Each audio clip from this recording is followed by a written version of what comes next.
Mm-hmm. And also play in the fucking sand. So we gotta like, all right, we'll go play in the sand for a little bit, then we'll go play. But I was kicking the ball, and it was like a little like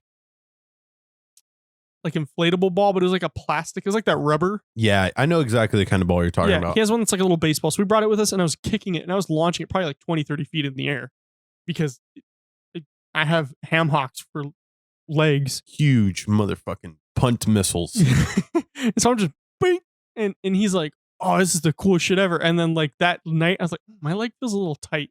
Actually, no, it was before we even left the park. I was like, I probably shouldn't have done that. I was like, I didn't stretch or anything beforehand. And we get home, and I'm like, man, my leg really feels like sore. So the next day, I wake up and I was like, I can't like move my leg.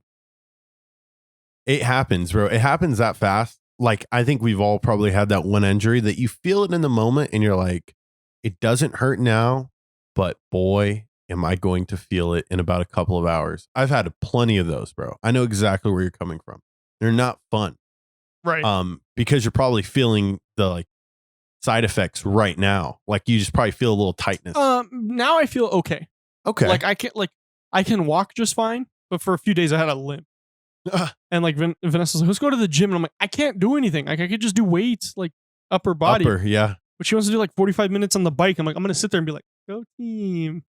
I can't be sitting there fucking. Not like Randy Stan's dad. Stan. I didn't hear no bell. Oh, I'm sorry. I thought this is America. 2 PBRs in hand. Hey, ref, I ain't hear no bell. That's a great episode. I got to watch that one again. He just wants to fight everybody. I'm going to do that. Like if Rowan ever gets into like, I'm just going to take my shirt off and fucking fight other dads. It's going to happen. If my childhood is any prediction of what you are going to have to do as a father, there will be a father-son fight at some point in time. Father-son or father-father? Well, it's your father gets in a fight and then your son either joins or your son gets in a fight and then see if your son gets in a fight, you can't beat up somebody who's younger.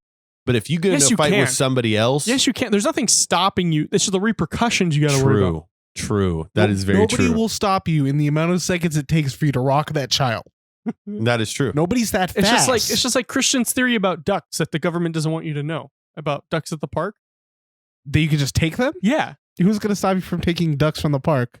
Turtles. I took a turtle from kind of crazy. What? You took a fucking turtle? Yeah. So in Malibu, me and Cameron, the rich ass fucking turtles, bro, literally like probably one of the richest parts of Malibu, right? Me and Cameron go have breakfast one morning, like before we went off to the beach one day, because like the Malibu beaches are next level. That's where like Hannah Montana lived in the TV show, bro. Literally gorgeous places, right? So they had this one place where we're having breakfast, and they had like a turtle pond out front.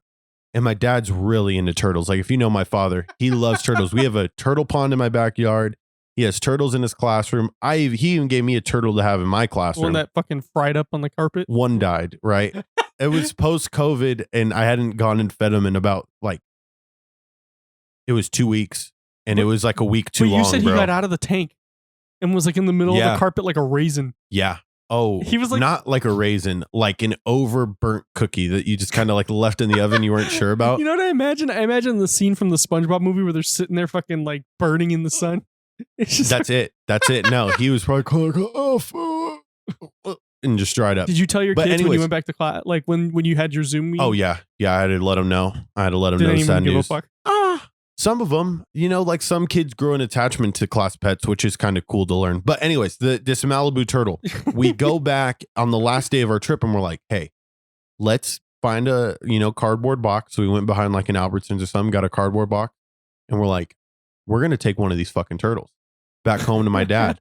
So we traveled, we took the turtle, put it in a cardboard box, and I did it fast. If I was to go back and look at security tapes, it probably looks super sketch, bro. I hop out of the car, grab a turtle, put it in the box, and just dip. And we're on our way to Vegas. And it survived. And actually, I think it's one of my dad's biggest turtles now. Not even going to lie, because it's been around for 4 years. Wow, he lives. 3 years now. I imagine he just rolls up. He's like, I'm from Malibu, motherfucker. He just fucks up the other turtles. If I'm not mistaken, he was in charge of killing maybe one or two of the other turtles. That happens. That does happen. But, it's a risk you're willing to take. Right. how you got to have some alphas in the tank. You know, it's like in the movie Kicking and Screaming. The dude's only got one fish in the tank, and it's a fucking piranha. He's like, he keeps eating all the rest of the fish. You just put another piranha in there. And they named him Killer.